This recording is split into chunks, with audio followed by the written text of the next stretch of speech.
Good morning. Welcome to TERRA at Home. We are lucky enough to be celebrating Christmas here at Dundurn Castle in Hamilton. I'm here with Janet Cronick, and you are the kitchen coordinator here at the castle. That's right. But we pulled you out of the kitchen. Thank you. Into this beautiful, what room are we in right now? This is the drawing room. Drawing room. Very nice. So we are going back to hidden history and time and talking more about traditional Christmas. And it's funny how a lot of the things people have hung on to and maybe are revisiting at this point because people kind of like that tradition. I hope so. Right? It's wonderful. It's I mean, it smells great. Can you smell it? It does smell good, and that's besides the food traditions, which I could talk about for hours, but the scent of cedar. And that's the big thing, is seeing the fresh greens. And you know, this is the time of year when they're all out and they've been warmed up inside the building. And again, as you say, it's visual, but it's also, you know, the scent just helps remind you of Christmas. Yeah. So let's talk about some of the traditions that we would see. You know, again, visually, what we would see at Christmas back in the day. So what time period are we focusing on? The castle was built 1835. Our historic date is really 1855, so 20 years later. A lot's going on that year for Sir Allan MacNab, who built the home, and he was Prime Minister at that time of the United Provinces of Canada. So 1855, and his daughter got engaged and she's getting married. So that December was her wedding. So besides the house being relatively decked out for Christmas, there may have been even more. A little bit more. So we've got greenery around the windows and draping in the windows. There's beautiful wreaths on the fireplaces and like the one next to me, around on tables and all around the home. They might have had fresh bulbs. All of the arrangements are with dried flower arrangements. So you've got all kinds of these. And the Garden Club of Hamilton, they've been doing us up for over 20 years. They're just amazing. They come in here 20 women ago and they just go all over the house and they start doing all these wonderful dried flower arrangements. They can't fly in fresh flowers in 1855. Right, they don't. So it's all this dried stuff, and they're fabulous. And the Garden Club, they do this all year. And historically, this is something you would do throughout the seasons as you get your greenery out. For the fresh cedar and the fresh pine, they pull that out. Right, exactly. And that's what you're smelling. Right. But so decoratively, that's the nature that they would bring inside. And also in the hallway, by the beautiful old staircase there, is this kissing ball. So the kissing ball. Yeah, so it's not, I guess it's similar to what we would associate with mistletoe and what we do under the mistletoe, but it's called the kissing ball instead. The kissing ball, it's probably a mixture of the traditions. Sure. Because there is some mistletoe hanging at the bottom of the ball, and it's spherical. It's about the universe. It's probably a crossover of the pagan and the Christian kind of mixing in together. And there's candles all the way around outside for the 12 nights of Christmas, and you light them. And you're supposed to stand under there and give kisses. And we on tours when people come to the castle, we usually remind them of it. I like to do it right when they're standing under. Just happen to be I bring them under it, I have them all looking at it. And so they feel compelled to kiss. By the way, this is a kissing ball. I actually like that. I like the idea, but I like the oranges, and you'll see that a lot too as well, right? Oranges, and that's another aroma. You can see on the table there's this brown round ball. It's an orange that's had cloves poked into all the way around. So pomander. And there's one hanging on the tree that's strapped with some ribbon. And the amazing smell. They just kind of desiccate slowly. They don't rot because of the cloves. Right, because of the cloves. So they have, and the amazing scent of cloves and orange together would fill the room with an amazing scent. And hanging oranges out for decoration, I mean, oranges were really expensive. The servants who worked downstairs might never have tasted one. Oh. We're up here, they're putting them in what decorations. Is that beautiful orange spherical thing? Yeah, that's right. They're very expensive. They're coming from far away. Sure. So yeah, absolutely. It was rare. Well, we're looking at at this beautiful tree here right now as well, and again, just looking at some of the ornaments. Some are familiar to us, and some a lot of people haven't seen. But one thing that was interesting is to light it, they put real candles on these trees. Yes, it was a risky kind of thing. Now we've sort of totally, ornamented the tree, and we've put some of these paper ornaments pretty close to the candles. We won't be lighting the candles. Paper and flame and all that. No, we wouldn't. And you do, kind of bring that back a little bit. You would reduce any paper stuff around the tree, and a smart mom would have a bucket of water nearby, because there's horror stories. That happened a lot. It didn't. Yeah. It did. I mean, it makes sense, right? You have a tree that's, obviously your fresh greens, they do start to dry out. You have to take care, and you have like flame on your candle on your tree. So yeah, you'd have something nearby for sure. Right. But the candles are really sweet. These little clips that actually we have little candles in. We sell them at the gift shop. So, you know, if you want to even just try it for a couple of minutes at home, lots of people do give it a try. But you should never leave the room and have some water nearby. No, our local fire department would not be happy about that. No, not at all. But it is just lovely. looking at some of the traditions that you see, and you know, and going forward a little bit to some of the toys that kids would receive at Christmas time back then. This is actually a cast iron. Isn't that great? Little mini stove. As a cook, you said actually, I really like it. You like this? I do. But this actually works. Cast iron, you can make a fire. You can make a fire in here. Yeah, the best toys to give your kids are the ones you can make fires in. But the they were so dangerous back then. Well, a young girl who from a family who could afford a toy like that would have been a wealthy family, and this girl probably wouldn't have done any cooking herself. Right. So this is a joy to play with. Yeah, I call it the Easy Bake Oven. That's what I'm here for. Yeah, it's the Easy Bake Oven of 1850s. And it works Fantastic. wonderfully, and that's a charming gift for a girl. Whereas on the other side of the table, equally in cast iron, is a cannon. A cannon. And these wonderful tin soldiers, right? Actually, they're iron also. They're not tin. Sweet. I love it. And they don't stand up too well. And I think I have one hiding on the books that's like a sharpshooter in the corner. So it's the time, right? I mean, that's what. And this cute little toy here too. it's a race, right? The horses will race when you wind crank it in. it. Aw, I love But it. the miniature stuff like the stove and the tea set, they were originally designed as miniature versions for the salesman to go around and sell the real sized item. Is that really? And then they realized they had a market for toys with this. for sure. So they ended up making them small and on a larger scale making more of them small. Yes. And they would sell them as funny. toys. Well, let's talk quickly before we have to go about your side of things and what are some of the wonderful treats. I think shortbread. They had to be eating shortbread. Oh, we at that make time. shortbread like Favorite. crazy. That's all we do. And that's a Christmas tradition still nowadays, right? Sugar, butter, flour. It's 3 ingredients. If you want to make something, it's really easy to make. Right. It's not a complicated recipe. And plum puddings. Plums don't necessarily have plums in them. It's really about sweet dried fruits and stuff. Things were plum when you dried them and put sugars with them. Right. They might have had a Christmas goose. Right. More than a turkey. They'd eat everything. They'd have a very elaborate meal they'd eat for hours. Sounds lovely. I'd like to be invited.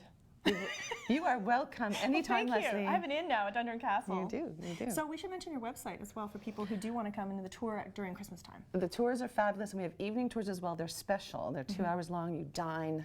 You nibble in the kitchen for about 20 minutes. We put out quite a spread.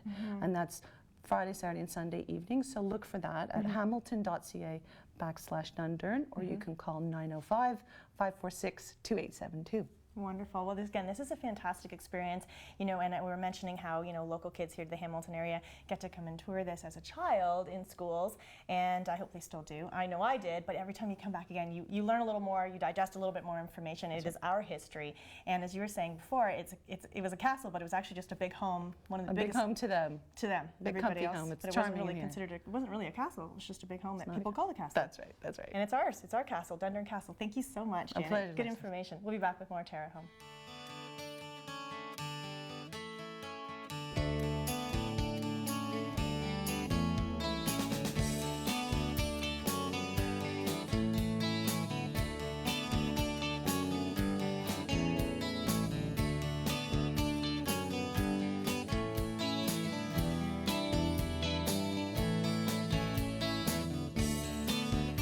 TERRA, where color lives.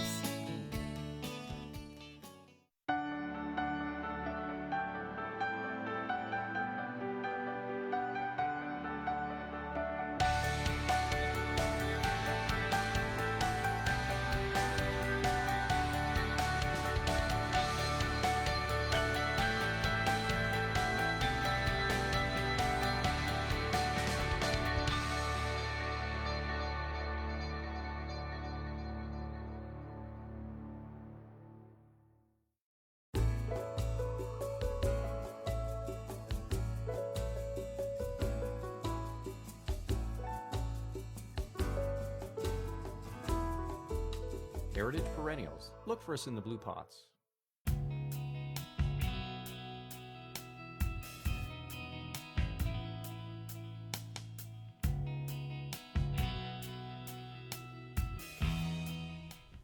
Good morning, welcome back to TERRA at Home. I'm here with Michelle Arsenal, and we're up in Milton, down in the old part of the town here, and we're at Pick of the Crop, and this is all about kids' toys and books, and it's just a really fun shop. And of course, we're edging towards Christmas here ever so quickly. So we have some really good ideas for toys that are educational, that are green, and we kind of cover the whole age gamut here too, don't we? Yeah, absolutely. Okay, well, thanks for letting us into your store today. And we're going to talk about some of these, right? Yeah, for sure. Okay, so what do you have in your hand? Because this sounds so fun for a lot of ages, actually. This is brand new. Boogie board, fun name, also fun product. So it's lightweight, easy to carry. You can bring it anywhere, great for any age. You can draw whatever you want on here. It can be Picasso, it can be simple. Press the button, it's gone. Do it again, press the button 50,000 times. You can just, it's just the greatest Isn't that thing. awesome? Take it everywhere. That's why you can see that would carry through with a child from 3 years old, just Learning your doodling, letters. learning letters, numbers, and then going up to when they're getting older and drawing pictures and stuff. Absolutely. I love It's that. Great, Really, great really go-to fun. product. So Yeah. I'm actually holding a really fun game that I just thought was so interesting for both boys and girls as well. And basically it's a little indoor hockey kit, but instead of being the straight mini sticks, you were saying this actually helps with your wrist. Your wrist shot, yeah, because you're not holding a big stick. You're actually holding the product down low, and you can scoop up the ball, which is very soft, not going to hurt anyone or anything in the house. You can mold it with a little bit of hot water, put a curve on your stick, just like the pros, and you're playing. It's hours of fun and indestructible, made in Canada. And I love how there's no phthalates or PVCs, EPA free. Yeah, It's all absolutely. like actually It's a pretty all green good. product as well, which is really nice. Yeah. And yes, we love that it's made in Canada too. Yeah. That's kind of fun. So speaking of some of the green products as well, talking about some of these are great for kids. I know my little guy has some of them as well, and they're just pretty pure. Yeah.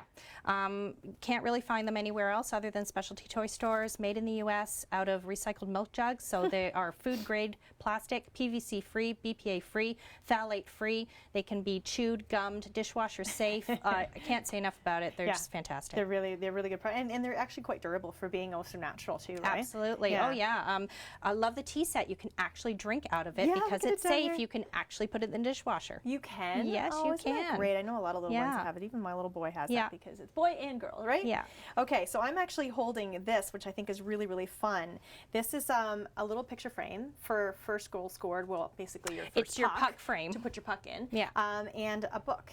And you And can the get the book- book to come with it. Absolutely, and it's a local product by a local entrepreneur, and it's great. It's all about the first Canadian hockey experience that so many of our kids Yes. experience. They'd be like Yeah. fighting for that puck. Please let me keep my puck. Absolutely. I have a place for it. I'm going to put Yeah. my face in there instead. So relevant. But it's really, really good. And again, it's so fun to see all these Canadian hockey books that come out. Again, it is our Yeah. sport, right? It's Absolutely. It's what we do, It's right? what we're proud So of. I love Yeah. that. That's a great idea. Yeah. Okay, so I think why don't we move over here a little bit? And again, we're talking about some of the toys that are so versatile for both boys and girls. And, and again, we were talking about a doll to his tea set. Absolutely, boys and girls can play with them. Absolutely. But again, Yeah. some, really just all around, just great for kids to play with. Something like this, very educational. Love this. Great for girls and boys, 7 and up. It almost feels like you're building something. I don't want to use that word Lego, but Yes. it's kind of the same idea, only you are learning about electronics. My son and I discovered this years ago before I even started at the toy store, and one of our very favorites. You need to follow the instructions. So easy to follow. It actually is sort of a step by step, cause and effect. And when you're done, you've made a helicopter or a light go off, or so easy to That's do. actually And you really literally are just snapping it together like you'd snap your buttons on your coat. Very cool. I like how Yeah. it says 8 to 108 because Yeah, you can see how exactly. actually adults would probably get a kick out of playing with something like Absolutely. this. And it's one of those toys that you get at Christmas that the adults would be just as happy to get in there and help you put together. Yeah. And that's what's really nice about certain toys is where, mom and dad, grandpa, whoever it is, can really get in there and enjoy. Yeah, and this is one of the ones that we kept at home for years. Sure. You can have that forever. Absolutely. I love that idea. That's actually really great. And so, coming off of that as well, something like this as well. Catapult. Explain Catapult to me. Okay, so when you open the box, you have a bunch of little pieces of wood in there and some fun little additions. It shows you exactly step by step, and I've seen my nephews put it together at age 6 and 9. No problem at all. A little bit of glue. Shows you how to put it together. Once it's dry, now they're showing you how can you use the catapult to play games. So you know, how does moving the arm longer and shorter, how is that going to affect where the bean bags go? You can even have a little game against someone else and see who can get the bullseye first. So first there's the whole building of it, and then you're playing with it and discovering how simple machines work, and you don't even realize it. You're just having fun. Well, it's great because you could see how a lot of teachers would really like these type of games, right? You know, science teachers, and that would be just, you know, and math teachers, how that it's actually teaching you really some really great things. So I'll put this back here because, again, now this is actually something fun. We want to pull this guy out here because he's actually very, very cool. Explain to me how great this is, because again, it's for quite a few, all ages as well, boys and girls. 3 and up. I even use it in our basement. I've had fun with it too. You can play with it on the carpet, outside, on grass, on snow. It will slide down a snowy hill. There's a grippy surface here to hang on to your boots or your shoes. It's a balance challenge on a carpet.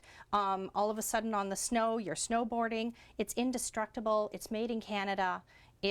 It's just so much fun. So many things you can do with it. You can learn how your balance works, and then later on you're on a skateboard, and you've already learned how to do that now. And it actually shows you, you know, in some of the tricks that you can actually learn some of the snowboarding or skateboarding tricks that you would normally use. Absolutely. But again, when you're having that in your environment of your own house, even in your basement, as you said, kids feel a little bit more confident So much before safer. the wheels come on here, and you can learn the kickflip and things like that, right? So I actually like that idea. I think that's a really fun one.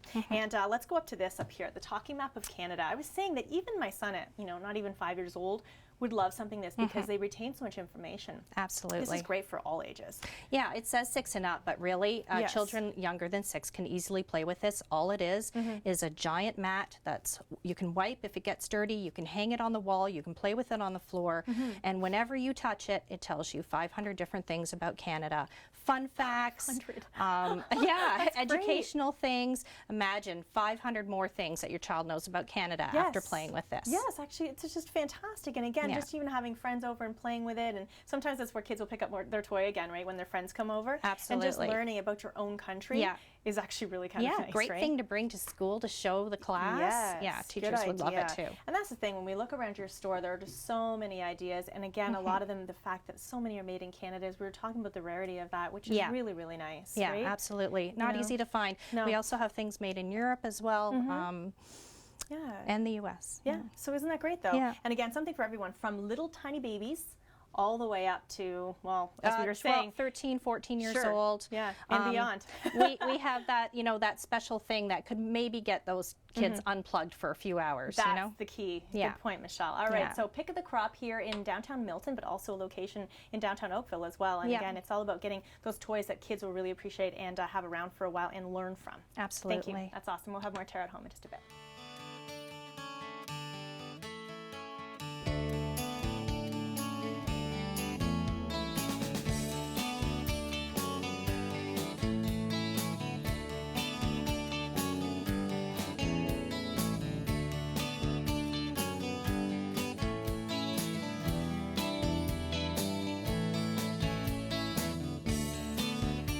TERRA, where color lives. You've sat under them and built forts in them. You've swung from them and fell out of them. You've even fallen in love under them. Trees have always held a special place in our hearts and memories. A natural beauty, trees will grow with you and your family and bring color and nature into your world. For your assurance of quality, look for trees and shrubs with the Medallion plant tag. Medallion plants, locally grown, the pride of Niagara.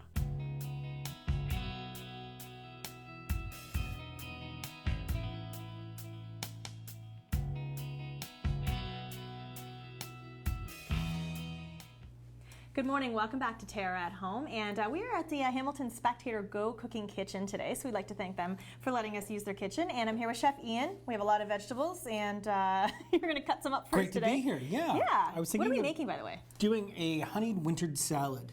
We've got some roasted root vegetables, some red onion. We're going to incorporate a lovely ciabatta bread, some pumpkin seed vinaigrette. We sounds don't often very think of good. salads in the wintertime, but we're No. going to start to incorporate, like I said, some of the root vegetable. What I thought I'd do first and foremost is talk about some of our basic knife cuts anyways, just to sort of achieve what we're looking for. Yes. When I'm cutting an onion first and foremost, I always like to make sure that I cut a little bit off the end, just so it's not rolling back and forth. And essentially cutting through and peeling off the first layer. So, I have to say, once I learned this onion technique, it is one of the best things to know.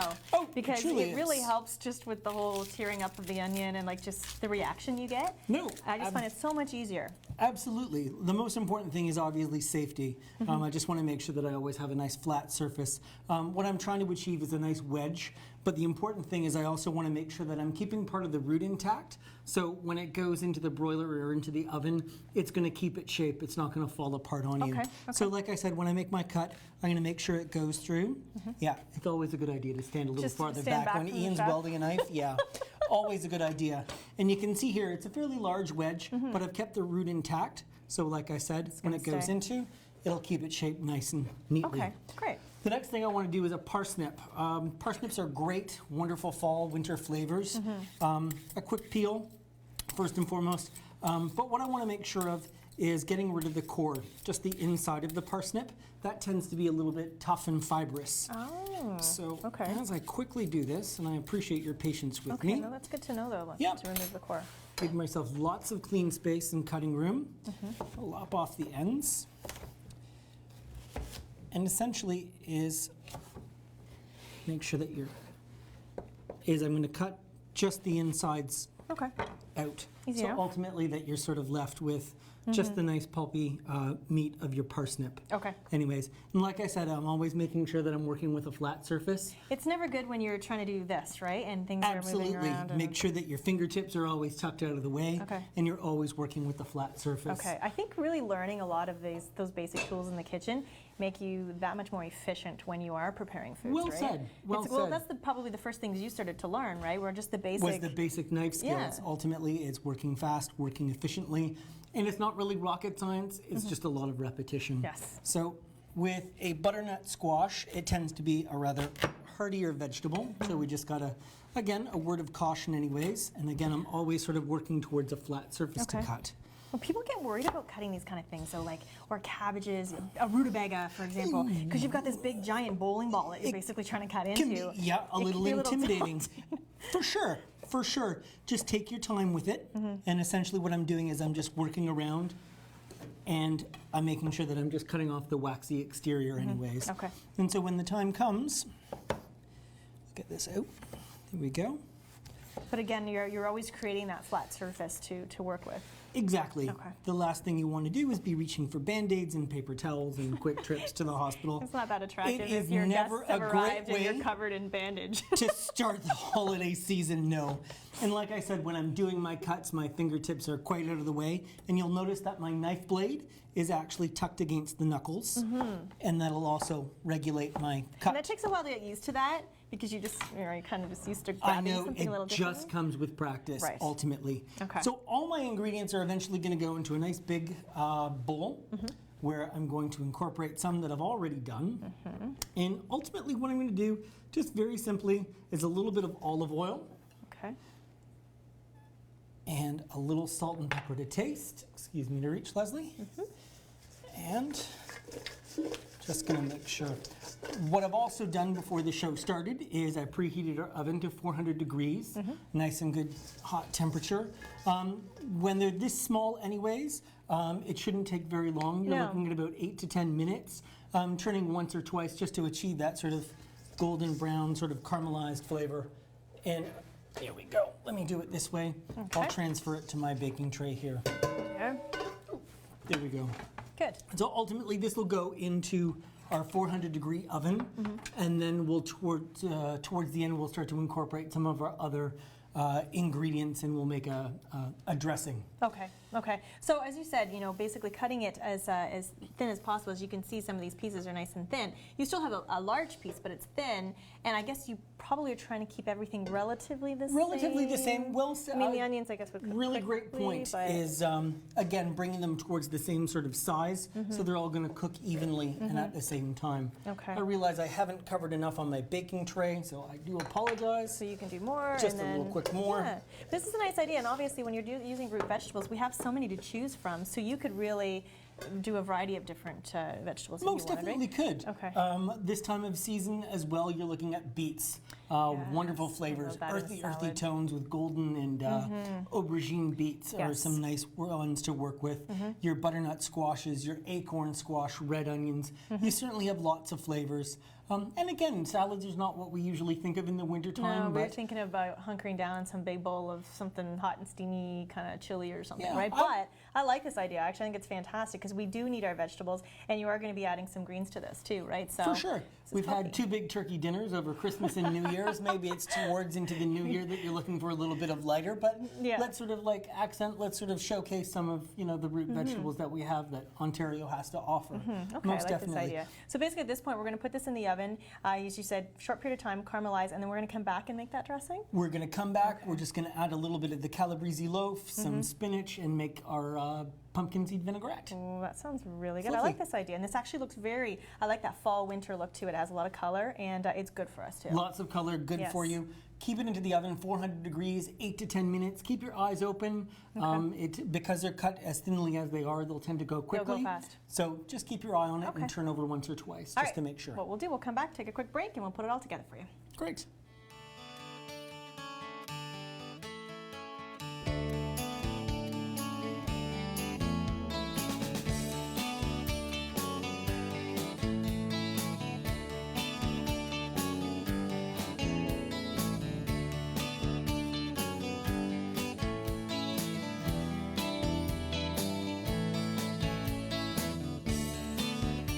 Terra, where color lives.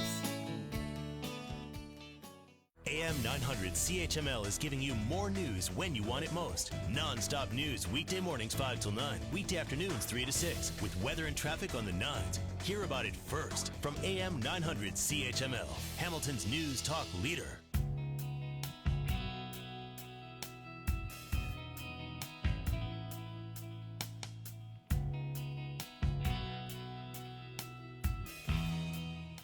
Welcome back to Terra at Home, back with Chef Iain, and we have our finely roasted vegetables here. Again, about 8 to 10 minutes, you said? About 8 to 10 minutes, just making sure that they've, you know, achieved some caramelization. The onions have started to let out some of their sugars, as is the squash and some of the parsnips. Again, sort of getting that browny golden look is always a treat. So It smells wonderful. what we're going to do is we're going to just put it into the bowl right Okay. now while it's still rather warm. Okay. And we're going to add just a little bit of honey to it, just a little bit of sweet.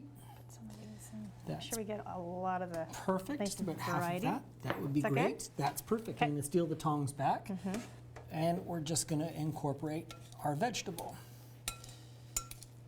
And while that's just sort of sitting and melding in its place, what we're going to do is we're going to move on to our salad dressing. Okay. What I've done is I've made a pumpkin seed vinaigrette. I've roasted some pumpkin seeds, a little bit of olive oil, and put it into a blender. I haven't yet achieved emulsification. I'll incorporate some vinegar and a little bit of mustard just to combine everything. So you'll notice that I'm putting it right into the salad bowl rather than a separate vessel altogether. Okay. Because again, we're just going to coat all our leaves. It's just a little bit of French's mustard, like I said, just to incorporate. And then some of our vinegar. Okay. It's just a little white balsamic vinegar. Okay, as always, just want to remind everybody as well that you can find all these recipes on our website at terragreenhouses.com. And of course, you're adding your spinach, I'm going to add some of my spinach. and you toasted up some nice herbed bread. Some herb bread, some ciabatta bread, wonderful. Just a few minutes on the fry pan just to crisp them up. I'm just tossing the leaves just to make sure that they get all nice and coated. Okay, so they're all glistening. This is actually a pretty nice little healthy salad you made It's here. not too bad. This is very good. And again, we're going to incorporate some of our honeyed vegetable. Beautiful. Awesome. And like I said, just a And? quick toss. You have your salad. Good. And pumpkin seeds. And a few more pumpkin seeds just on top. Good. Well, Just thank to you very garnish. much. That was good. I'll take that. Thank you. Have yourself a good weekend.